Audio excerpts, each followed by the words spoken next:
Mapagpalang araw po sa inyong lahat. Welcome back po ulit sa ating YouTube channel, mga kapanabong, mga future sabongero. Ipapakita ko lang po sa inyo ang aking white kelso. Yan po ang aking white kelso. Isa po ay 1 week old na, 7 days old na to, 1 week old na ang aking white kelso. Ayan, masigla siya oh. Yung day 1, yung day 1 na kanyang pagkakapisa ay inalagaan ko na to at awa po ng Diyos ay nakasurvive siya. Nakasurvive siya. Ngayon siya ay 1 week old na oh. Malaki na siya oh. 1 week old na ang aking white kelso. Yan, nakasurvive po siya. Yan, buhay na buhay. 1 week old na siya. Ayan ang aking white kelso. Ayan. Ito naman po ang aking broodcock. Yan ang aking broodcock. Ayan, ang aking asil mercy match. Asil mercy match. Yan ang aking broodcock oh. Napakaganda ng kanyang kulay, makinis. Alaga yan. Yan oh.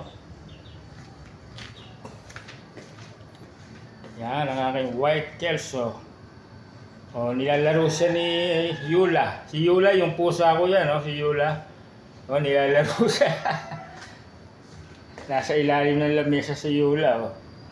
O, Yula, nilalaro mo si white kelso. Ito naman ang aking brooding hen. Yan. O, konting tiis na lang ha. Konting tiis na lang. At ipapakasta ko na kayong dalawa ha. Oo. Hindi pa kasi matured yung similya ni broodcock ko. Kaya hindi ko pa ipinapakasta. Maghihintay pa tayo ng mga 3 to 4 months.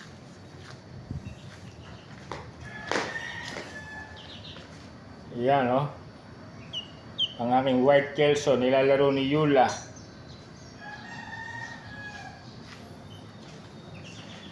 Ito naman po ang 3 weeks old na sisiw ko. Ito 3 weeks old to, itong dalawa na to.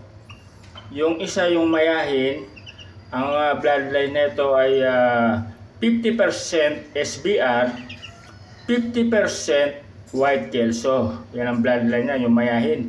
Yung isa naman, yung kulay puti, ang bloodline nito ay 75% SBR, 25% white kelso. Ayan ang pagkain nila.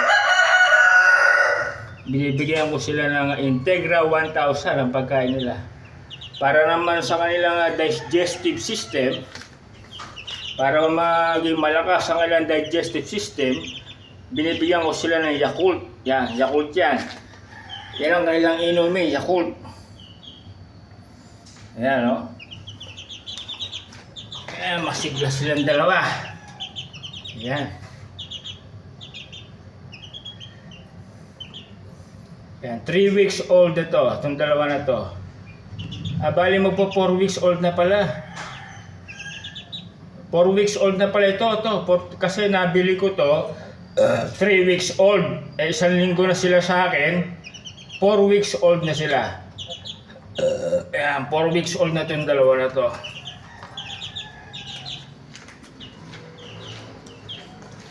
Ayan, balik tayo kay white kelso. Ayan, si white kelso nilalaro ni Yula. Ayan oh, nakasurvive. Survive si white kelso. Dumating siya sa akin, 1 day old lang siya. 1 day old lang ang aking white kelso. At ngayon ay 7 days old na siya, 1 week old na. Nakasurvive siya. Kunin natin yung kanyang shell. Ayun yung shell niya. Ito yung shell. Yan.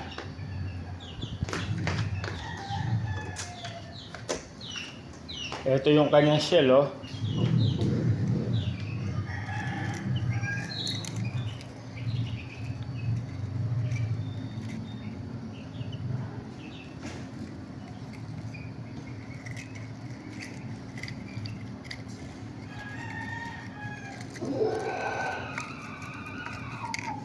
Yan, ito yung kanyang eggshell.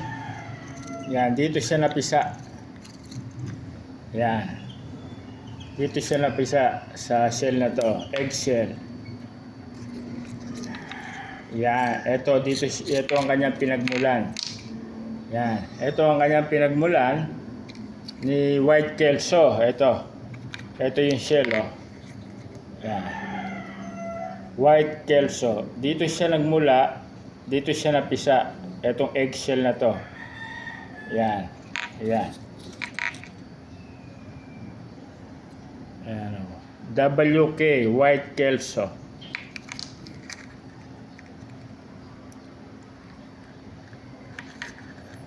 Ayan.